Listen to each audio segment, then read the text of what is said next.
85 թե 86 թիվներ Պերեստրոյկայի ժամանակ Պրավդայում հոդված տպեց Հայաստանում կոռուպցիայի մասին։ Լավ շեմ, հոդվածում մի ակնարկել կար, որ MVD-ի ծառայողները, OBХ-ի աշխատողները, դատախազության աշխատողները ավտոները շատ հաճախ գրանցում են զոնքաժների անունով, բարեկամների անունով։ Այդ ժամանակ էլ ոնց որ հիմա այդ գերատեսչությունների դեմը բազմաթիվ մեքենաներ են կանգնում։ Պրավդայում հոդվածը լույս տեսավ, հաջորդ օր այդ գերատեսչությունների դիմացը մի հատ մեքենա չկար։ Պրավդայի հոդվածից վախեցան։ Այս նախագծի առաջին ընթերցման ժամանակ ներքին գործերի նախարարության ներկայացուցիչների մոտ բարձրաձայնեցի։ Երևանում կա երկու տեղ, որտեղ իրավապահ համակարգը տոտալ ոտնահարում է օրենքը։ Քրեական ոստիկանություն, Երևանի քաղաքի վարչություն, Խանջան փողոց, որտեղ երրորդ շարք են կանգնում, եւ Վազգեն Սարգսյան փողոցն է գլխավոր դատախազություն, որտեղ մեքենաները հազիվ այդ փողոցով անցնում են։ Այսօր էլ էլի նույն իրավիճակն է, էլի չվախեցան, այն ժամանակ գոնե Պրավդայից վախենում են։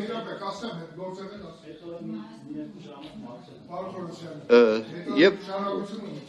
ուղղակի ուզում եմ բարձրաձայնել, որ այս իրավիճակն է, երբ որ իրավապահ համակարգը, հիմա չեմ ուզում բոլոր ոստիկաններին վիրավորել, նեղացնեմ, հասկանում եմ մարդիկ եկել են աշխատանքի, բայց երբ որ իրենք ոտնահարում են, երբ որ տաքսի վարորդը տեսնում է, որ երրորդ շարք կարելի է կանգնել, ասում լավ, ուղևոր պետք է վերցնեմ, հիմա 2 վայրկյան էլ երկրորդ շարք կանգնեմ, այսքանը։ Ես Տիկին Բաչյան ձեզ ձայն տալուց առաջ մի փոքր ռեպլիկով արձանագրեմ, շատ ճիշտ դիտարկում էր, որ մեր քննարկման ժամանակ հաջորդիվ ինձ տեղյակ պահեցին, որ նշված հասցեներից բոլոր մեքենաները անհետացել են։ Մի քանի ժամ է տվել իհարկե։ Բայց հետո 3 չի առաջ օրը ես զանգարել եմ գնդապետ Խուդինյանին եւ ասել եմ, որ հիմա Վազգեն Սարգսյանով ասնում եմ մեքենաները նորից ենթադրաբար մի մեքենան մեր փորձագետը նկատեց, որ դատախազի մեքենա է, դատախազության դիմացը էլի երրորդ շարք կանգնած էր։ Նկարել ենք մեքենայի բաները, կուղարկենք Խուդինյանին, բայց դա չի հարցը։ Եվ Խուդինյանը հավաստիացրեց, որ 5 րոպետո չի պետքա չլինի։ Չէ, պարոն Թորոսյան, Խուդինյանը հաստատ 5 րոպետո հեռացրեց այդ մեքենաները, բայց խնդիրը պետքա լուծեն տվյալ գերատեսչությունների ղեկավարները ամենախիտ ձևով։ Խոսքը վերաբերում է գլխավոր դատախազության եւ քրեական ոստիկանության։ Պարոն Մկրտչյան, քննադատություն ընդունեք, որ դա ընդունեք, բայց հիմա սա մենք ավելի լրջացնում ենք։ Հիմա եթե դուք բան ասեք, մենք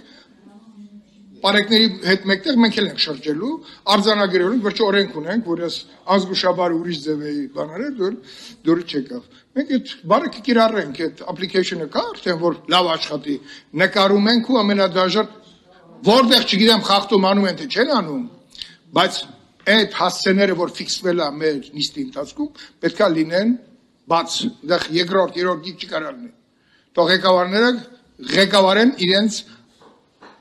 օրինախախտ աշխատակիցներին։